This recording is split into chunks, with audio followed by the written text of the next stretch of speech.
भारत सरकार के मंत्री श्रीमान अर्जुन राम मेघवाल जी, ब्रज क्षेत्र के अध्यक्ष श्रीमान रजनीकांत माहेश्वरी जी, यहां पर उपस्थित हमारे सारे विधायक के प्रत्याशीगण, श्री लक्ष्मी नारायण चौधरी जी, लक्ष्मी नारायण जी खड़े हो जाइए भाई, ताली बजाओ लक्ष्मी नारायण जी के लिए। श्री पूरण प्रकाश जी बलदेव के विधायक है, गोवर्धन के प्रत्याशी आगे राउंड है वहीं पर है, श्रीकांत जी भी मेरे साथ अभी राउंड में थे और राउंड में गए हैं, श्रीकांत जी भी आ गए हैं। और आज यहां विशेष जो वृंदावन मथुरा से संतगण उपस्थित है, इनके श्री चरणों में मैं प्रणाम करता हूं। और आज इस छोटी सी परंतु महत्वपूर्ण बैठक में आए हुए मथुरा वृंदावन के प्यारे भाइयों बहनों, आप सभी को मेरा प्रणाम। मित्रों, आज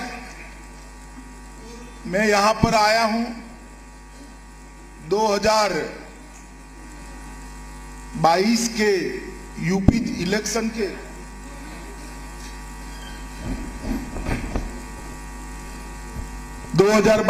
यूपी इलेक्शन के हमारे सभी प्रत्याशियों को जिताने की अपील करने आया हूं, क्योंकि कोरोना के कारण चुनाव आयोग ने एक छोटी सी मीटिंगें करने की आचार संहिता बनाई है। भारतीय जनता पार्टी भी आचार संहिता का सम्मान करती है और हम सभी ने तय किया है कि इस प्रकार के संवाद के माध्यम से और संवाद को मीडिया के माध्यम से घर घर पहुंचाकर इस बार चुनाव प्रचार किया जाए। मित्रों, आज मैं जब मथुरा में आया हूं, ये मथुरा, वृंदावन, गोवर्धन न केवल उत्तर प्रदेश, देश भर के लोगों का श्रद्धा केंद्र है, क्योंकि यही क्षेत्र है जहां पर भगवान श्री कृष्ण ने श्री कृष्ण बनने की प्रक्रिया की शुरुआत करी।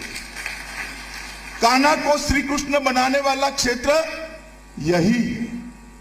कहीं पर भी जाते हैं, अगर मालूम पड़ जाएगा, आप देश में कहीं पर भी जाइए, मालूम पड़ जाएगा वृंदावन से आए हैं तो तुरंत बोलेंगे राधे राधे, तुरंत बोलेंगे। और न केवल देश, दुनिया भर के अंदर समर्पण भाव के लिए राधा जी का जो कृष्ण के प्रति समर्पण था, जो भक्ति थी, उसके लिए कृष्ण के आगे भी आज हम राधा का नाम देते हैं, राधे कृष्ण बोलते हैं। और ये भूमि, यही भूमि पर ढेर सारे अत्याचारों को करने वाले कंस का वध भी हुआ। 3 महीने से लेकर 14 साल की आयु तक जितने भी असुरों को भेजा, प्रभु ने इसका संहार भी इस भूमि पर किया और धर्म की स्थापना करने का काम किया था। मथुरा की दिव्यता, भव्यता लौटाना, उसकी आध्यात्मिक ऊंचाई को जरा भी कम करे बगैर उसको आधुनिक से आधुनिक तीर्थ स्थान बनाना, ये भारतीय जनता पार्टी का लक्ष्य। और इस दिशा में 5 साल में ढेर सारे काम हुए, ढेर सारे कदम उठा गए। और मगर मैं इस पर जरा बाद में आऊंगा। सबसे पहले कार्यक्रम के माध्यम से ब्रज क्षेत्र की समग्र जनता को मैं 2 हाथ जोड़कर धन्यवाद करना चाहता हूं, क्योंकि चाहे चुनाव 14 का हो, 17 का हो, 22 का हो, व्रज के डिब्बे जब खुलते हैं सिर्फ कमल ही कमल दिखाई देता। मैं तीनों चुनाव में भारतीय जनता पार्टी के साथ यहां जुड़ा रहा। 2013 में मैं यहां प्रभारी बनकर आया था, 14 में चुनाव हुआ, उत्तर प्रदेश ने मन खोलकर भोले शंकर की तरह मोदी जी की झोली वोटों से भर दी और पूर्ण बहुमत की सरकार 17 में आया। हमने कहा कि मोदी जी को बिठाने से कुछ नहीं होता, जहां तक उत्तर प्रदेश में व्यवस्था नहीं बदलती है उत्तर प्रदेश का विकास नहीं हो सकता। आपने मोदी जी की अपील का सम्मान करते हुए 300 से ज्यादा सीटें देकर भारतीय जनता पार्टी की पूर्ण और फिर से 2019 में भारतीय जनता पार्टी के कार्यकर्ता आए। उस वक्त भी मैं अध्यक्ष था। आपने किसी की सुने बगैर हमेशा की तरह आशीर्वाद भारतीय जनता पार्टी को। इसलिए मैं ब्रज क्षेत्र की जनता को कहने आया हूं कि 7.5 साल में देश और उत्तर प्रदेश में जो परिवर्तन हुआ है, इसका अगर सीधा यश किसी को देना है तो मैं बेझिझक उत्तर प्रदेश की महान जनता को देकर उसका धन्यवाद करूं। और इस बार यूपी का जो चुनाव है, मैं आप सभी को कहना चाहता हूं, भाइयों बहनों युवाओं, ये यूपी के चुनाव को विधायक का चुनाव मत समझिए, किसी को मंत्री मुख्यमंत्री बनने का चुनाव मत समझिए। उत्तर प्रदेश का चुनाव आने वाले देश में भारत के भाग्य का निर्णय करने वाला चुनाव है, क्योंकि देश के सबसे बड़ा सूबा है। 22 करोड़ से ज्यादा मतदाता अगर विकसित नहीं होता है प्रदेश, तो देश का विकास भी पिछड़ा रहेगा। और अब तो हमारे यहां कहते हैं, नैनिहाल में भोजन करने बैठो और मां परोसने वाली हो तो कोई दिक्कत आती है भाई? खाने में आती है? बताओ। अब यूपी का विकास करना है, आपने वोट भी दिए और मोदी जी भी उत्तर प्रदेश से जीतकर देश के प्रधानमंत्री बने हैं। यूपी वालों को तो दोनों हाथों में लड्डू है। मित्रों, उत्तर प्रदेश का चुनाव आने वाले 5 साल के लिए उत्तर प्रदेश किस पार्टी के हाथ में, किस विचारधारा के हाथ में जाएगा, इसका चुनाव। भारतीय जनता पार्टी की सरकार देखने के पहले उत्तर प्रदेश ने लंबे कालखंड तक सपा बसपा सपा बसपा सपा सपा बसपा सरकारें देखी। सपा आती थी, एक जाति का काम करती थी, बसपा आती थी, दूसरी जाति का काम करती थी। कभी भी उत्तर प्रदेश का संपूर्ण विकास का नक्शा किसी ने खींचा ही नहीं। ये तो नरेंद्र मोदी जी के प्रधानमंत्री बनने के बाद, योगी आदित्यनाथ के मुख्यमंत्री बनने के बाद सबका साथ, सबका विश्वास और सबका विकास का सूत्र है। ये जो सरकार है भारतीय जनता पार्टी की, ये सरकार जो भारतीय जनता पार्टी की है, वो किसी एक जाति की नहीं, संपूर्ण समाज की।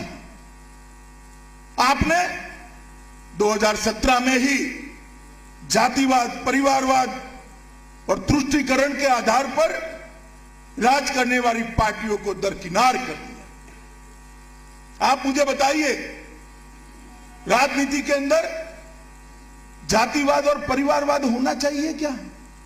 होना चाहिए? राजनीति के अंदर अपनी वोट बैंक का तुष्टीकरण करने के लिए सारे समाज को दरकिनार कर कर आगे बढ़ना ठीक है क्या? मित्रों, ये सरकारें चली, जातिवाद परिवारवाद के लिए चली, तुष्टीकरण के आधार पर चली और भ्रष्टाचार का यहां चारों ओर बोलबाला था। मैं आपको पूछना चाहता हूं, 7.5 साल से मोदी जी की सरकार है, राहुल बाबा भी भ्रष्टाचार का आरोप नहीं लगा सकते? लगा सकते हैं क्या? लगा सकते हैं क्या? 5 साल हो गए योगी सरकार को। अखिलेश बाबू, नोटों की ढेर निकलते हैं आपके लोगों के यहां से। भारतीय जनता पार्टी भ्रष्टाचार का कोई आरोप नहीं लगा। हमने पारदर्शी सरकार देने का काम किया है। हमने लोगों का जो पैसा था, लोगों का जो अधिकार था, उसको अपने घर में पहुंचाने का काम किया है। मित्रों, उत्तर प्रदेश को हम सब जानते हैं, मगर तनिक मैं 5 साल पहले ले जाना चाहता हूं। समाजवादी की पार्टी की सरकार थी। गुंडा राज था या नहीं था बताओ भाई, जरा जोर से बोलो, था या नहीं था? बाहुबली परेशान करते थे या नहीं करते?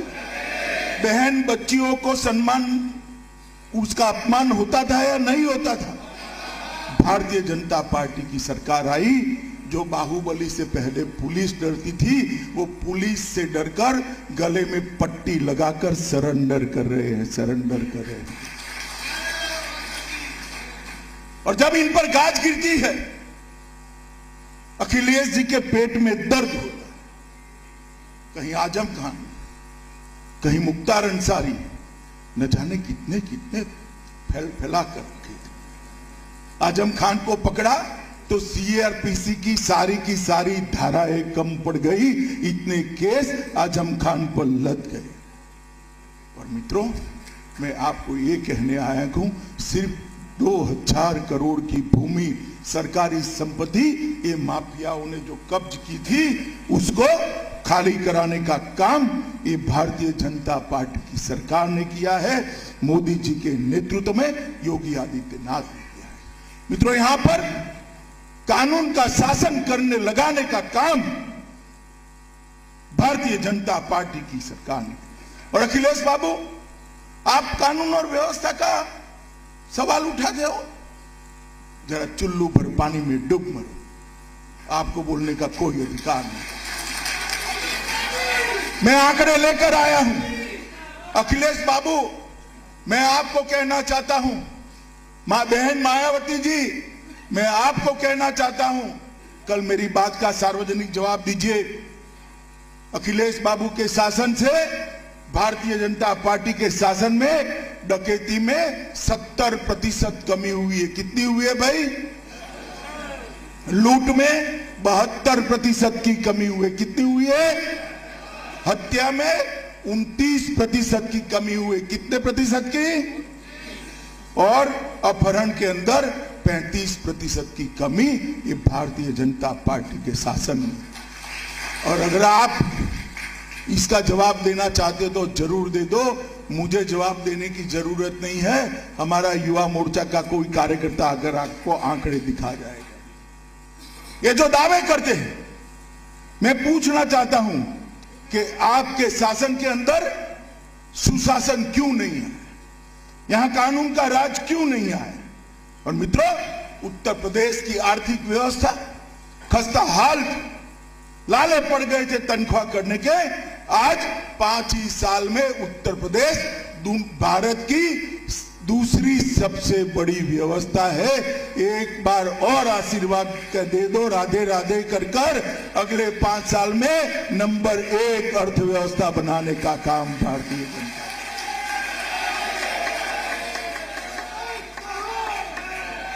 मित्रों, यहां बहुत सारी माताएं बहनें भी बैठी हैं। अब तो बोतल का जमाना आ गया है, परंतु पहले मटकी लेने जाते थे तो मटकी को ठीक से टकोरा लगाते थे या नहीं लगाते थे? जरा जोर से बोलो भाई, लगाते थे या नहीं लगाते? तो ये 100 रुपये की मटकी को टकोरा लगा कर लेते हैं। 5 साल तक जिनको यूपी देना है, इस पर तो एक बार टकोरा लगा देना। और अगर टकोरा लगाओगे तो जवाब नरेंद्र मोदी के नेतृत्व की भारतीय जनता पार्टी पर ही आएगा। मित्रों, कबीर साहब ने बहुत खूब कहा है, कबीर लोहा एक है, गढ़ने में है फेर, ताही का बख्तर बने ताही की शमशेर। लोहा ही होता है, गढ़ने में परिवर्तन हो। यही उत्तर प्रदेश था, यही पुलिस थी, मगर शासन किसके हाथ में है, इसका परिवर्तन है। आज श्रीकांत शर्मा यहां बैठा है। श्रीकांत को मैंने मेरे साथ कार्यालय में काम करते हुए देखा है। इतने युवा कार्यकर्ता को इतने बड़े राज्य का हमने ऊर्जा मंत्री बना दिया। जिले जिले में, मुझे बताओ भैया, जिले जिले में बिजली की स्थिति में सुधार हुआ है या नहीं हुआ है?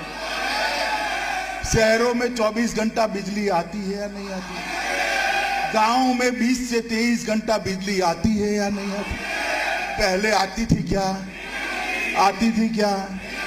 तो कबीर साहब यही कहते हैं कि लोहे से ढाल भी बन सकती है, शमशीर भी बन सकती है। शासन अगर अखिलेश के हाथ में है तो गुंडों का राज होगा, शासन अगर भाजपा के हाथ में है तो विकास का रास्ता प्रशस्त होगा।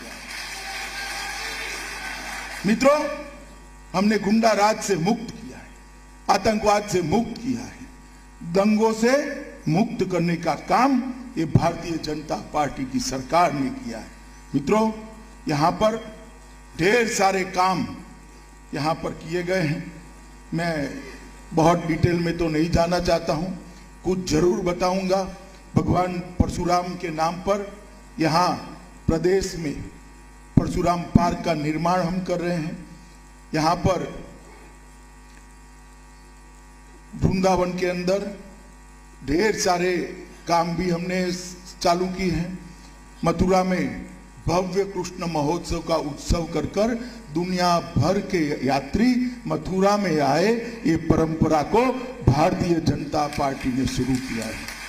श्री कृष्ण जन्मभूमि क्षेत्र के 10 किलोमीटर में तीर्थ स्थल घोषित करने का काम भारतीय जनता पार्टी की सरकार ने किया है।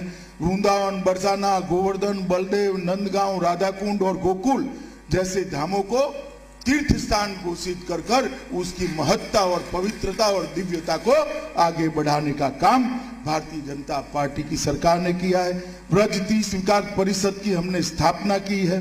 ब्रज परंपराओं की सभी छटाओं, सांस्कृतिक पर्यावरण संबंधी भी चिंता यही समिति कर रही है और आने वाले दिनों में विश्व भर का पर्यटन यहाँ आए, इस प्रकार का हमने आयोजन किया है।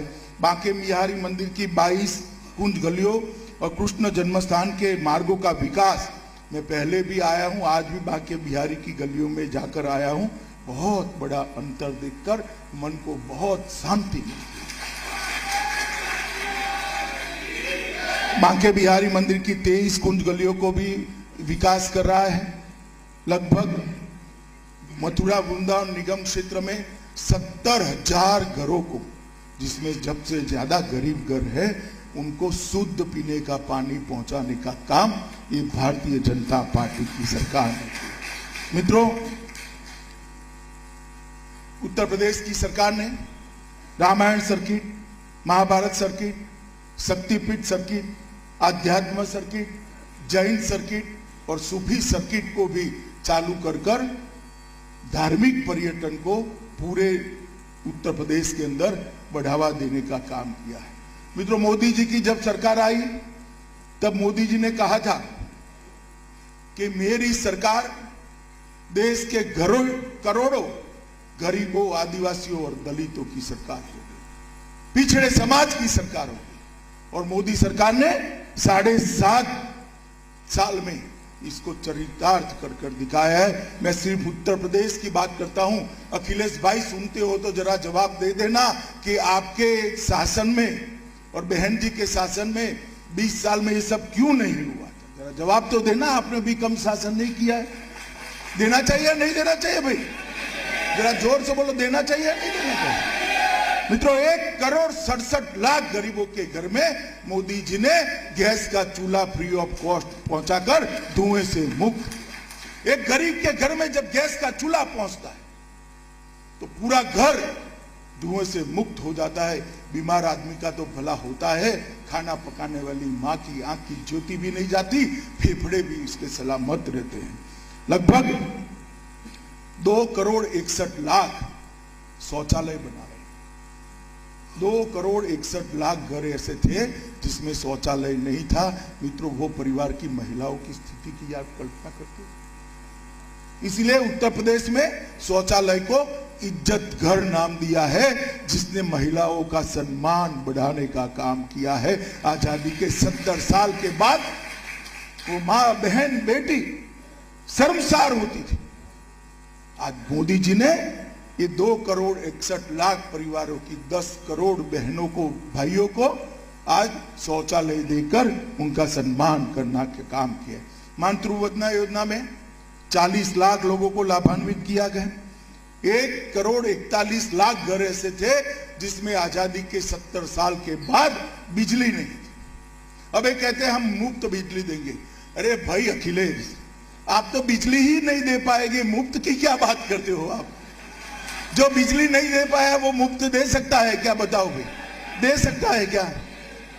1,41,00,000 घरों को निःशुल्क विद्युत देने का काम श्रीकांत शर्मा के नेतृत्व में भारतीय जनता पार्टी की सरकार ने।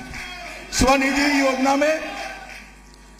योजना में 8,80,000 रेहड़ी पटरी वाले भाइयों को मोदी जी ने लोन देकर उनके जीवन को कोरोना काल में पटरी पर चढ़ाने का काम किया है। प्रधानमंत्री श्रम योगी मानधन 6 लाख से ज्यादा लोगों को दिया गया। और उत्तर प्रदेश में जब कोरोना आया तब आप मानकर चलिएगा कि सबको डर था कि उत्तर प्रदेश के अंदर ज्यादातर आबादी गरीबी रेखा के नीचे है। किसी की रेहड़ी पटरी बंद हो जाएगी, किसी की ऑटो बंद हो जाएगी, किसी का कल कारखाने छोटे छोटे बंद हो जाएंगे। ये लोग खाएंगे क्या? कोई बचत तो होती नहीं। दिन का कमाकर शाम को खाते हैं। क्या होगा? मोदी जी ने 16 करोड़ लोगों को 2 साल से मुफ्त अनाज देकर उनके जीवन निर्वाह को आगे बढ़ाने का।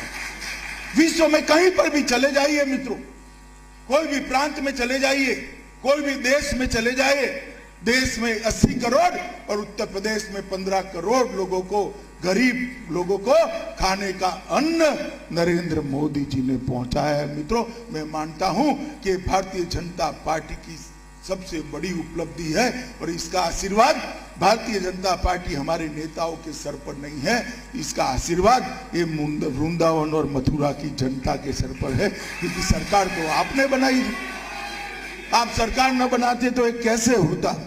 प्रधानमंत्री आवास योजना, गरीबों के पास घर नहीं थे। अखिलेश बाबू सुन लेना, गरीबों की बात करते रहे आप, घर नहीं थे गरीबों के लिए। 42 लाख लोगों को उत्तर प्रदेश में घर देने का काम नरेंद्र मोदी सरकार ने किया है। योगी आदित्यनाथ ने इसको नीचे तक पहुंचा है। 2,54,00,000 किसानों को हर साल 6,000 रुपया, 37,000 करोड़ रुपया हमने सीधा इसके बैंक अकाउंट में पहुंचा है। अखिलेश शिवपाल की जोड़ी सुन ले, कोई बिचौलिया नहीं है, पैसे अब सीधे बैंक अकाउंट के अंदर जाते हैं। और लगभग 15 करोड़ लोगों को प्रधानमंत्री आयुष्मान भारत योजना का कार्ड देकर 15 करोड़ लोगों को 5 लाख तक की सारी स्वास्थ्य की सुविधाएं फ्री ऑफ कॉस्ट करने का काम भारतीय जनता पार्टी की सरकार ने किया। 1,66,00,000 किसान क्रेडिट कार्ड दिए। मैं गन्ना के क्षेत्र में आया हूं, पश्चिमी उत्तर प्रदेश में हूं। अखिलेश बाबू गन्ने की भी बात करते हैं। भैया अखिलेश, आपके राज्य में रिकॉर्ड लेकर आओ जनता के सामने, कितना पेमेंट हुआ था? ये बुआ भतीजा दोनों के राज्य में 55,000 करोड़ का पेमेंट हुआ था। कितना हुआ था? जोर से बोलो भाई। भारतीय जनता पार्टी ने 1,48,000 करोड़ रुपया का पेमेंट। ये बुआ भतीजा के राज्य में 42 गन्ना मिले थे, 21 कर गए, 21 बंद कर दी ना। उसमें गबन भी हुआ, सीबीआई इंक्वायरी चल रही है। हमारे राज्य में एक भी नहीं बंद हुई और 20 की क्षमता विस्तरण का काम योगी आदित्यनाथ ने किया है। ये गन्ने की बात करते हैं। मोदी जी ने इथेनॉल खरीदकर गन्ना किसान को मजबूत किया। रॉ शुगर पर इंपोर्ट की ड्यूटी डालकर शुगर के दाम, चीनी के दाम बैलेंस कर किसान को अच्छा गन्ने का दाम मिले, ये सुनिश्चित किया है। और मित्रों, लॉकडाउन के अंदर भी ये मिलें बंद नहीं हुई, ये मिलें चलती ही रही और ढेर सारे उसके कारीगरों को और गन्ना किसानों को अपना भुगतान समय पर मिलता रहा। मित्रों, ये प्रदेश, एक ही प्रदेश ऐसा है उत्तराखंड बनने के बाद भी जहां सबसे ज्यादा संत महंत विराजमान होते हैं। चाहे चित्रकूट हो, चाहे काशी हो, चाहे वृंदावन। ढेर सारे संतों महात्माओं का यहाँ डेरा लगा रहता है। क्यों लगा रहता है वे? क्योंकि यही तो भूमि है जहां से हमारी संस्कृति पनपी। महाभारत, रामायण, ये सभी इसी भूमि पर हुए। ढेर सारे अपने श्रद्धा केंद्रों का जीर्णोद्धार नहीं होता। मित्रों, आप मुझे बताओ, मोदी जी की सरकार न होती तो राम जन्म का मंदिर संभव था क्या? होता क्या? बाबा विश्वनाथ का कॉरिडोर बनता क्या? विंध्यवासिनी का पुनर्निर्माण होता क्या? ये भारतीय जनता पार्टी की सरकार है जिसने वोट बैंक की चिंता करे बगैर समाज के श्रद्धा केंद्रों को फिर से दैदीप्यमान करने का काम किया है। मित्रों, आपने दूसरी बार मोदी जी को वोट दिया? पूर्ण बहुमत की सरकार बनाई? हमें हमेशा कहते थे, अखिलेश जी हमेशा कहते थे कि मंदिर वहीं बनाएंगे मगर तिथि नहीं बताएंगे। अखिलेश जी, भूमि पूजन हो गया है, आपको निमंत्रण है, आप भी आ जाना जब दशा जैसी। मित्रों, 70 साल से भारतीय जनता पार्टी मांग करती थी कि कश्मीर के अंदर धारा 370 उखाड़ कर फेंक देनी चाहिए। ये पूरा का पूरा कश्मीर ये भारत का है, कश्मीर भारत का अभिन्न अंग है। पूरा देश इसके साथ सहमत था, मगर धारा 370 को वोट बैंक की लालच में कोई छूता नहीं था। आपने दूसरी बार सरकार बनाई और 5 अगस्त 2019 को नरेंद्र मोदी जी ने धारा 370 को उखाड़ कर फेंक।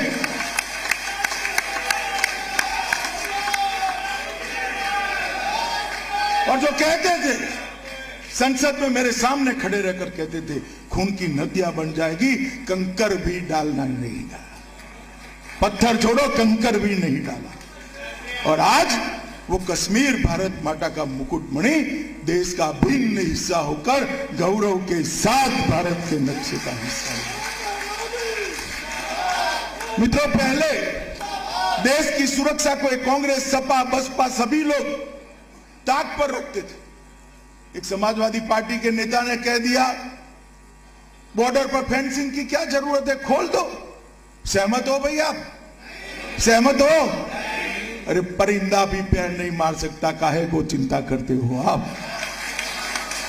एक जमाना था कि आए दिन वहां से आलिया, मालिया, जमालिया आते थे, हमारे जवानों के सर काट कर ले जाते थे और पैरों से रौंद कर अपमानित करते थे। मोदी जी की सरकार बनी, उरी पर हमला किया, पुलवामा पर हमला किया, 10 ही दिनों में पहले सर्जिकल स्ट्राइक और फिर एयर स्ट्राइक कर पाकिस्तान के घर में घुसकर आतंकवादियों का सफाया करने का काम प्रधानमंत्री नरेंद्र मोदी। सिर्फ भारतीय जनता पार्टी ही देश की सुरक्षा को सर्वोच्च प्राथमिकता देती और ये देनी भी चाहिए। और उत्तर प्रदेश जैसा बड़ा सूबा, सीमाएं उत्तर प्रदेश की भी नेपाल से सटी हुई सीमांत राज्य, यहां पर भी सुरक्षा बनी रहनी चाहिए। यहां पर प्रशासन, कानून और व्यवस्था ठीक रहनी चाहिए। और मैं कह सकता हूं मित्रों, हमने सपा को भी देखा है, बसपा को भी देखा है, राहुल बाबा की कांग्रेस पार्टी को भी देखा है। ये कोई रख सकता है क्या? जवाब दीजिए जरा, कोई ये उत्तर प्रदेश को सुरक्षित रख सकते हैं क्या? देश को सुरक्षित रख सकते हैं क्या? कश्मीर को संभाल सकते हैं क्या? ये केवल और केवल नरेंद्र मोदी के नेतृत्व में भारतीय जनता पार्टी ही कर सकती है मित्रों, और कोई नहीं कर सकता।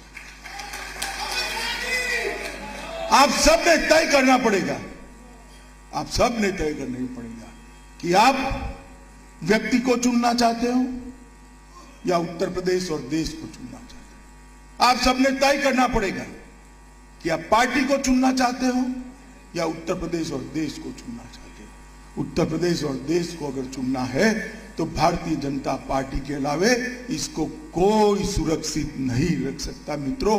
अतः मेरा निवेदन है कि हर बार की तरह 2014, 2017 और 2019 की तरह मैं करबद्ध निवेदन करने आया हूं कि हमारी झोली कमल के फूलों से भर दीजिए और ये बांके बिहारी की भूमि पर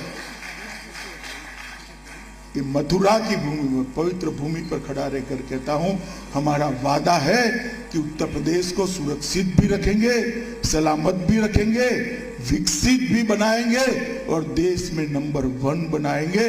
आप सभी लोग इतनी देर से बैठे हैं और मुझे शांति से सुना, हमारे सभी प्रत्याशियों को आशीर्वाद भी दिया, इसलिए अंत में करबद्ध होकर आपका धन्यवाद कर मेरी बात को विराम देता हूं।